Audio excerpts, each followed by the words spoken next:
Welcome back to Upcycled, Crafted for a Purpose. On today's video, we are going to share how to make flip-flops with beautiful footprints. As scripture teaches us, beautiful are the feet that share the good news. And today we're going to help you do that because we are all message bearers.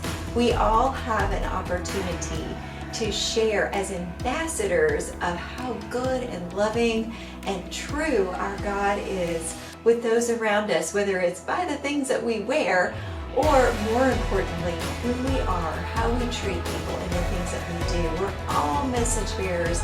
And in the book, Upcycled, Crafted for the Purpose, we get into that discussion of how God upcycles us just the way that you can take something simple and cheap and maybe not so valuable and upcycle it into something beautiful and valuable that helps share the message of God's love and God's truth with the world around you. So I'm going to share with you that craft on that chapter of message bearers, which the one we're going to do today is the flip-flops with beautiful footprints. And I will just share with you what the actual materials are to start with.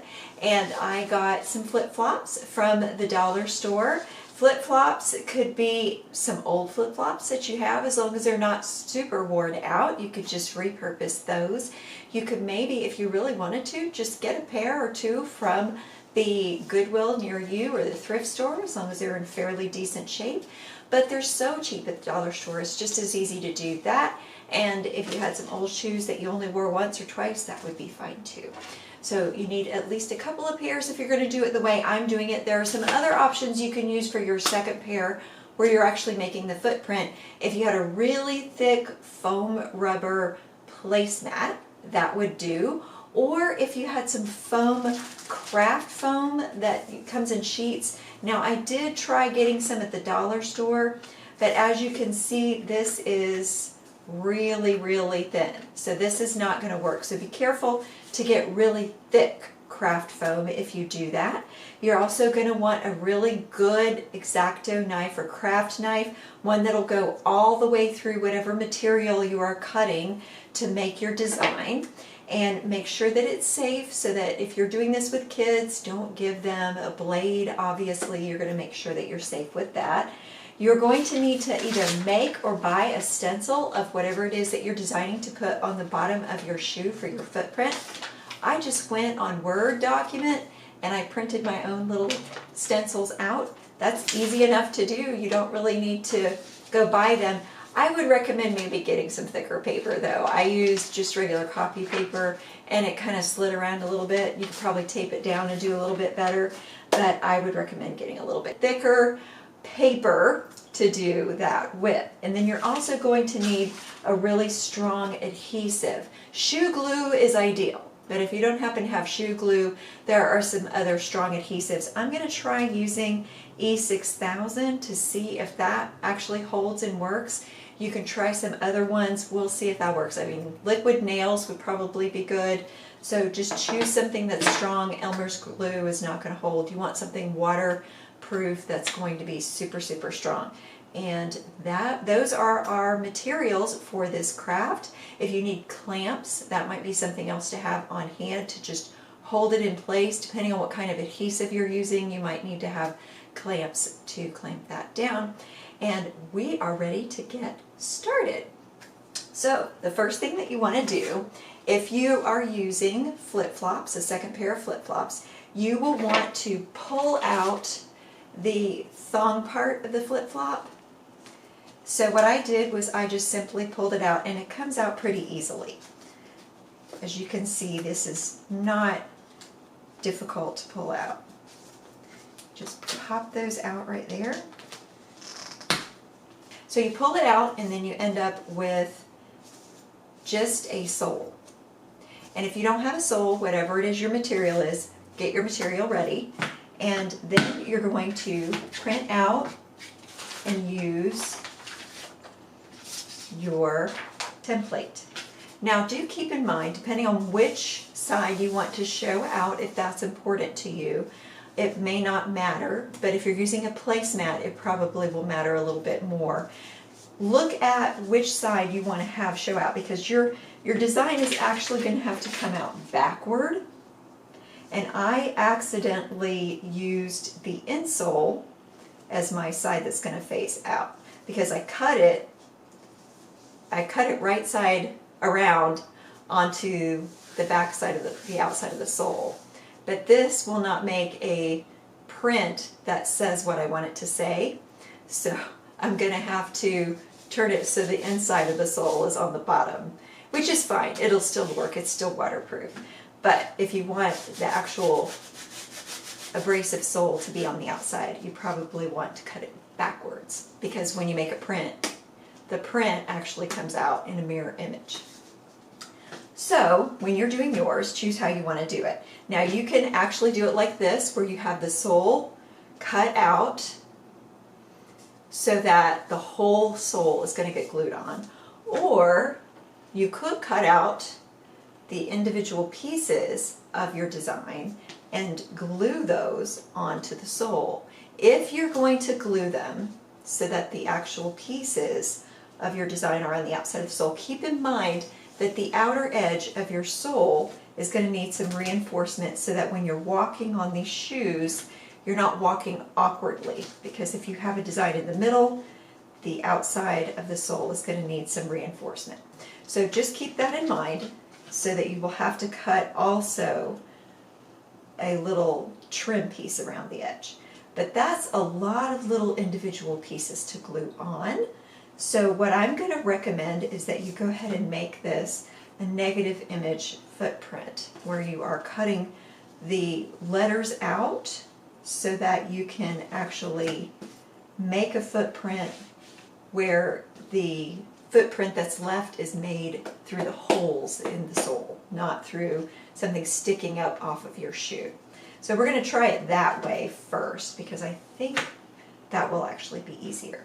So what you'll do is you'll trace your images onto the soles. If you're going to do two, you could do one from each of the soles like this.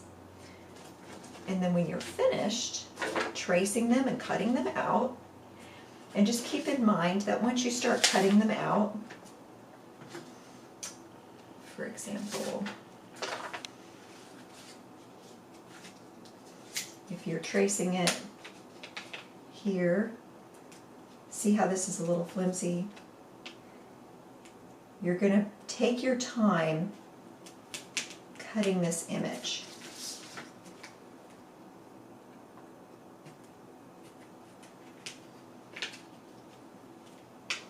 Now on the ones that I did, I actually traced it first.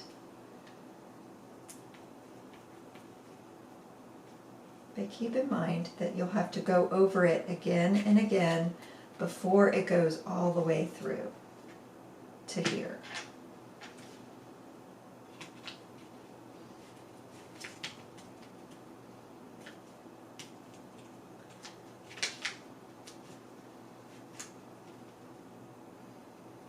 And the best way to do that, to make sure it's straight, is to just take your time and cut and cut and cut until it comes all the way out. And eventually you'll end up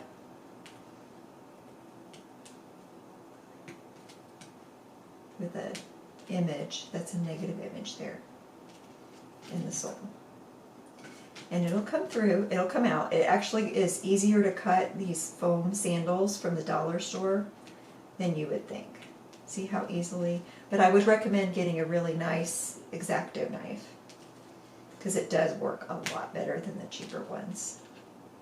And this, as you can see, is ergonomic, and it's less likely to slip when you're using it. And the last thing that you really want to do when you're using a knife is have it slip. You're going to take the sandal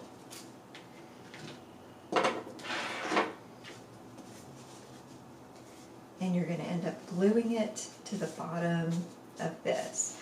Now, if you want to really get fancy, you can actually replace these thongs with crocheted items, or you could crochet something around this plastic and make it really fancy and cute. You could glue some little embellishments over the top of this.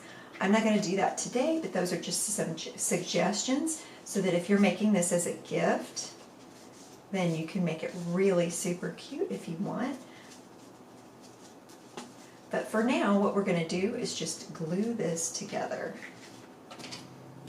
And make sure you read the instructions so that you know exactly how long this takes to set. All right. So remember, you're keeping your negative edge outward, and you want to use as much glue as will evenly coat the entire surface. So if you're using something that dries quickly, you're going to have to work really fast. So that's the other thing to keep in mind. But coat the entire surface. Everything has to stick.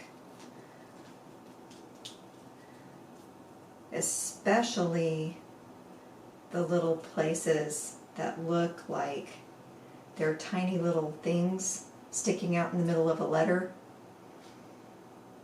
Those really need to stick on. Otherwise they'll break off when someone's walking.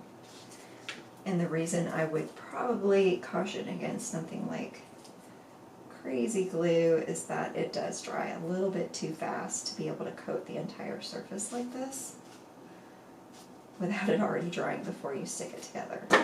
So you'll want to make sure that you match this very evenly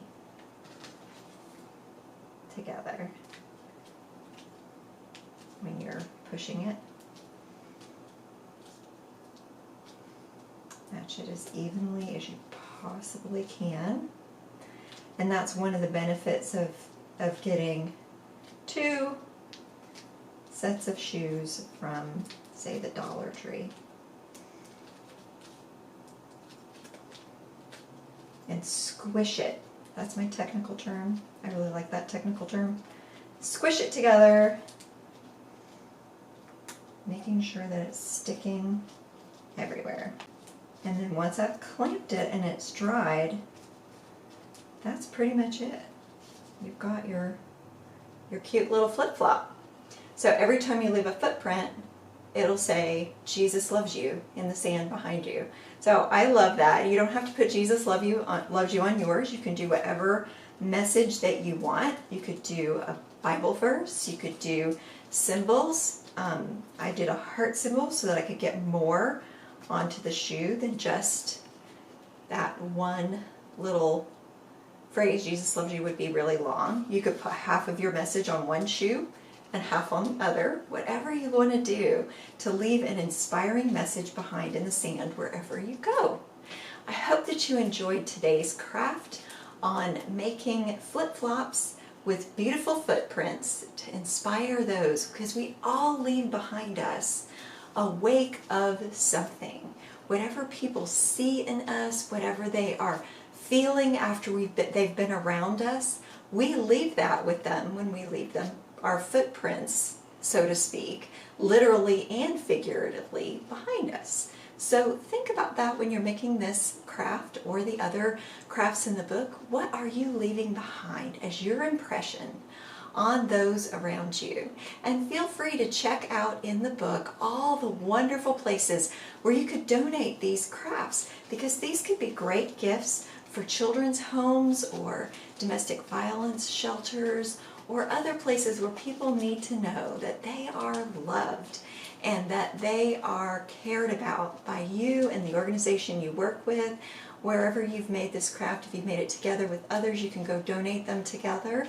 If you just make it by yourself, then you could still donate it to someone or give it as a gift to someone who's feeling lonely or sick. So this is a great craft for anybody that wants to do it. So I look forward to having you join me in the next Upcycled, Crafted for a Purpose craft.